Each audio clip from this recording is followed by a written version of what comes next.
Now, we already know Jackson State running game was missing that extra punch last season, especially with Tyson Alexander being out of the lineup due to injury. Now, the line didn't help much either. And I know y'all like, come on, coach, don't start with the offensive line already, man. No, hold on. I'm not going to do that. But what I'm going to talk about is these two new young men that's coming into the program that's looking to add some additional bodies into that running back room, in which now we're going to see some competition out there on the field, because guess what? Both of these young men that's coming into the program love to have the ball in their hands. And when they get that ball in their hands, they're dynamic, they're shifty, they're feisty, they're fiery. They're willing to get out there and give you any and everything that they have to get that yard that they need to keep them chains moving. And guys, we're going to touch into it right after this.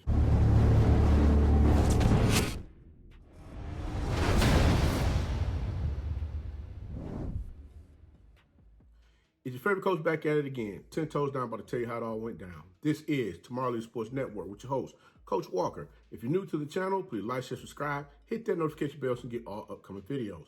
For all my leaders out there, welcome back. Y'all know the drill. Y'all know the routine. If you haven't done so already, please like, comment, and share these videos. And tap in a friend or two and tell them to come on in. It's never positive vibes. We just having a good time talking about HBCU sports.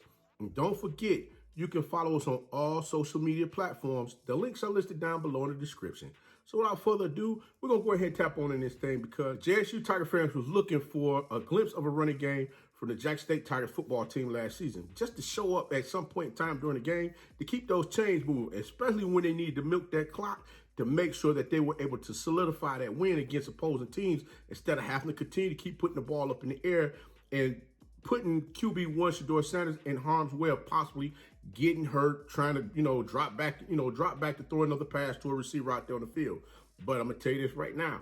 They have definitely added the linemen, as well as the defensive players, as well as additional receivers, as well as DBs to the Jackson State Tigers football team. That running back room that has J.D. Martin, Desmond Moultrie, Kevin May, Greg Williams, and Santi Marshall, all in that room, have just now gotten a little bit bigger. And don't forget about Tyson Alexander, because he's in there as well.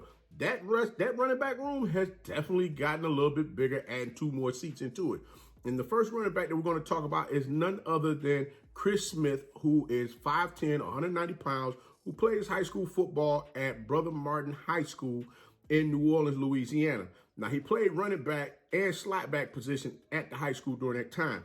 During his senior year of high school, this young man rushed the ball for 1,002 yards and 13 touchdowns. He decided to take his talents over to Arkansas-Monticello University, where he played in 11 games, rushing the ball 42 times for 203 yards, averaging 4.8 yards per carry during the 2021 season with 1 touchdown. He did catch 6 passes for 22 yards and 1 touchdown as well. Now, looking over some of his old film, he knows how to make himself small, especially when he's running between the guard and tackles to get up the field.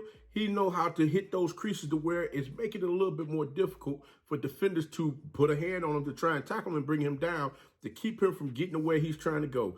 And trust me, where he's trying to go once he has that ball in his hands is to the end zone, because that's where he's laser focused on getting to, is breaking that bad boy for a big chunk and also punching that sucker into the end zone to make sure he put 7 points on the board for his team. Not to mention, he knows how to size up defenders who are looking to tackle him.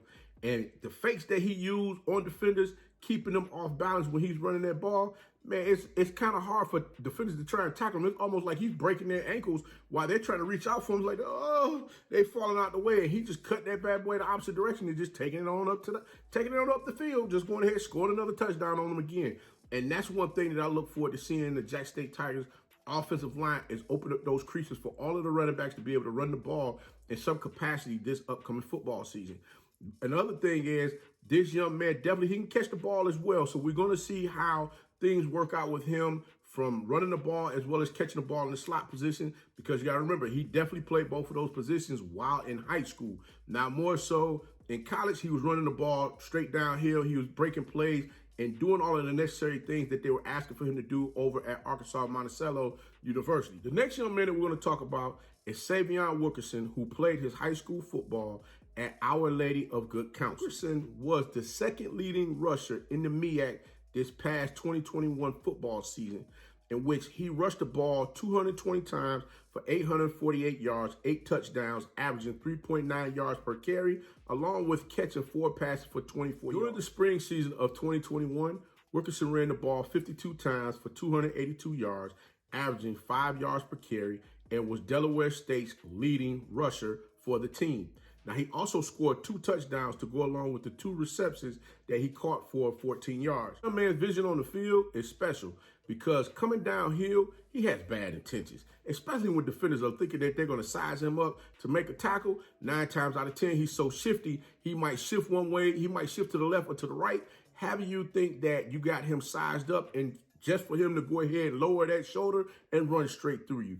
Wilkerson is definitely one of those power backs that's looking to get out there, make the best of any situation that he's in, but he's looking to make sure he get those yards necessary for the team to continue to keep moving the ball. One thing for certain is this: watching this young man run the ball last season for the Delaware State Hornets, he let them know that he's a true workhorse. When I say the young man ran the ball over 200 times last season, I'm like, that is literally unheard of for a lot of different teams. I don't think there's many Power 5 teams that would have their running backs run the ball that many times. So definitely this young man is durable enough to get out there to continue to be that workhorse and do all the things that offensive coordinator Bartoloni is going to require from him out there on the field as well.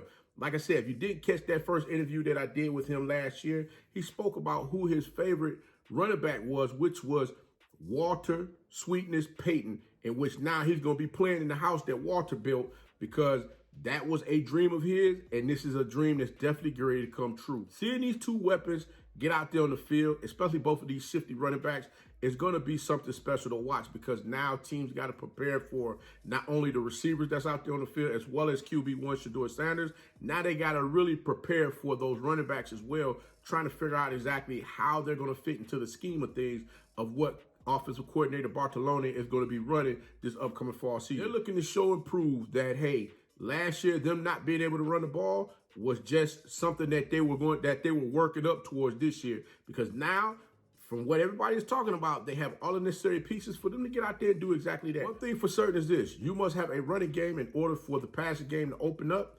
And seeing that now, offensive coordinator Bartoloni has these 2 weapons to go along with the receivers that they have out there on the field, boy, there's going to be some high-flying offense that's going on this season. So, guys, I'm going to sit back, watch this thing unravel. And right now, I'm just going to say congratulations to Chris Smith and Sy'veon Wilkerson on joining the Jackson State Tigers football team. And definitely look forward to seeing those guys do some phenomenal things next season. And definitely, I will be there watching you guys at the Orange Blossom Classic because I want to see this thing unravel for myself. But until next time, if you like the content, please like, share, subscribe. Hit that notification bell to get all upcoming videos. And remember, be the one and lead.